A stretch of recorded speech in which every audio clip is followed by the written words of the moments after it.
हम इस वक्त शिव की नगरी सोहना कुंड में मौजूद हैं। 800 वर्ष पुराने इस कुंड की महिमा को अधिक जानने के लिए सीधे लिए चलते हैं आपको अंदर।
आइए अब आपको ले चलते हैं उस रहस्यमय गुंबद की ओर जिसे चतुर्भुज नामक बंजारे ने 800 वर्ष पूर्व पहले बनाया था।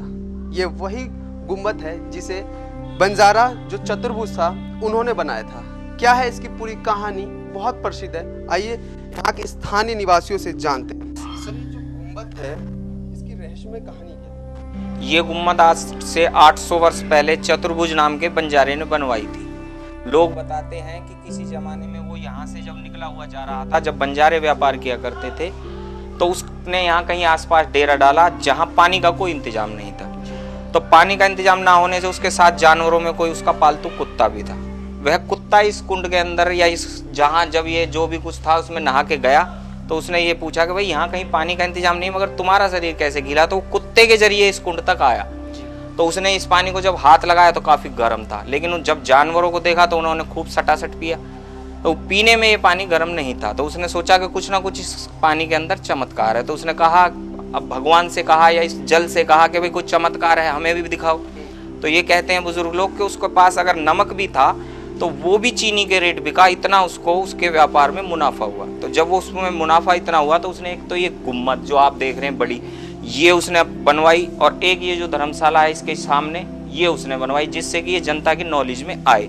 और जनता की नॉलेज में आने के बाद फिर ये इसको जानकारी बढ़ती रही और लोगों ने इसको जाना और इसके पानी के महत्व को समझा। इसमें नहाने से किसी भी प्रकार का आपका चमड़ी का रोग, चाहे आपका शरीर बिल्कुल खराब हो चुका है, अगर आप इसमें स्नान रेगुलर दिन में 2-3 बार करें तो ये आपके शरीर को बिल्कुल साफ कर देगा। और चमड़ी का कोई रोग हो, शरीर का किसी भी प्रकार का कोई दर्द हो, आदमी अगर इस पानी में थोड़ी बहुत देर बैठे तो कोई नस अगर आपकी ब्लॉक भी हो गई है तो उसे भी ये खोल देता है। इसका 50 टेम्परेचर के अलावा गर्म पानी है। 50 टेम्परेचर अपने घर में तैयार करके अगर उसमें उंगली देंगे तो उसका खाल आपका उतर जाएगा, लेकिन इसमें नहाने से आपका शरीर जितना इसको अपने ऊपर घेरोगे उतना ही साफ करेगा और उतना ही आराम देगा। कहीं ना कहीं ये जो गुंबद में जो पानी है इतना गर्म है, ये भगवान की देन है। और आपने जैसे बताया कि इसमें नहाने से वो तमाम रोग जो होते हैं वो नष्ट हो जाते हैं। तो मैं जानना ये चाह रहा हूँ कि ये जो पानी है ये आता कहाँ से है? ये जो आप देख रहे हैं ये सोहना शिव नगरी के नाम से जानी जाती है। इस शिव नगरी के नीचे आप देखेंगे कि यहाँ पहाड़ी भी है और जमीन के नीचे लावा है गंधक का।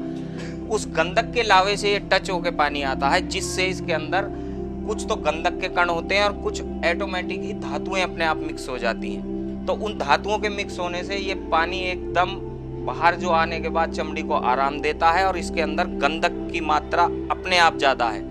तो गंधक युक्त जल होने से शरीर को ये चमड़ी के रोग में ज़्यादा आराम देता है। इसके अंदर कुदरती गंधक मिक्स है। बात करें इस मंदिर की, तो इस मंदिर का सुबह कितने बजे खुलता है और कितने बजे ये बंद होता है, और क्या क्या समय सारणी है वो भी हमें बताइए। सुबह ये कुंड 4 बजे स्नान के लिए खुलता है, और जो ये आप देख रहे हैं ये बनी हुई है, इसका 6 बजे आरती करेगा हमारा महंत है पंडित जी, वो इसकी 6 बजे इसकी रोजाना आरती सुबह होगी और शाम को 6 बजे इसकी आरती होगी। दोनों टाइम इसकी आरती होती है गंगा जी की तरह। और पुजारी रखे हुए हैं और ट्रस्ट इसको चलाती है। जो सुबह 4 बजे आएंगे वो कर्मचारी इसको सुबह 4 बजे खोलेंगे, 12 बजे तक शिफ्ट होगी, फिर 12 बजे से शाम को 8 बजे तक। वो रहने का रख रखाव वो सब कमेटी के जुम्मे है। कमेटी एक ट्रस्ट सन 47 के बाद यहाँ बनाई गई जो इसकी देख रेख करती है। लेकिन बात करें कि पहाड़ से पानी गर्म आना ये कहीं ना कहीं कुदरत की ही देन है, लेकिन हम बात करें तो पहाड़ से सीधा पानी आ रहा है या कुछ सीवर लाइन बिछाई गई है? ये एक प्रकार से पहाड़ की जड़ है जिसमें से ये जल निकल रहा है। जहां तक समतल जमीन थी वहां तक लोगों ने अपना अपना कब्जा किया, किसी ने अपना मकान बनाया, किसी ने कुछ किया। आप अगर देखेंगे रोड से यहाँ तक आते आते आप कुछ ऊंचाई तक आ जाते हैं, तो उस ऊंचाई तक आने का मतलब है कि ये पहाड़ की एक जड़ है। जब ये चतुर्भुज बंजारे ने जब इस जल को देखा तो ये पहाड़ की जड़ से झरना चल रहा था। तो ये पुराना तो झरना ही था बुजुर्गों का जब कभी था, लेकिन इसको एक कुएं का रूप उस चतुर्भुज बंजारे ने दे दिया। हम इस वक्त शिव जी के मंदिर के पास मौजूद है, जहां सोहना कुंड में नहाने के बाद तमाम श्रद्धालु, तमाम भक्तगण सबसे पहले भगवान भोले को यहाँ पर जल चढ़ाते हैं।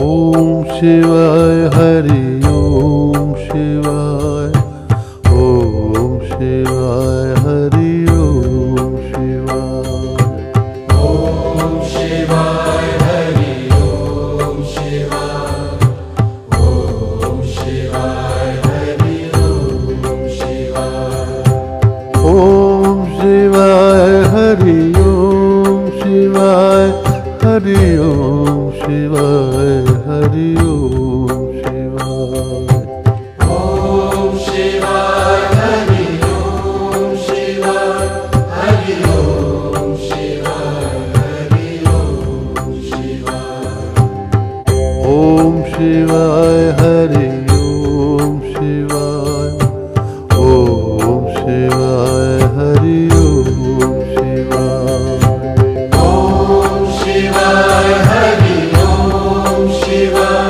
हरि ओम शिवाय हरि ओम शिवाय। हमारे साथ जाना आपने सोहना कुंड के बारे में। हमने भी इसमें नहाया और खुद को भाग्यशाली महसूस कर रहे हैं। इस कुंड की बात करें तो तमाम तरह की बीमारियां, चर्म रोग जैसी बीमारियां भी इसमें नहाने से दूर हो जाती हैं। यदि आपको भी ऐसी कुछ बीमारियां हैं तो इसमें नहाकर उन्हें दूर किया जा सकता है। कैमरामैन नवीन के साथ धीरज मिश्रा, खबर 24 आवर।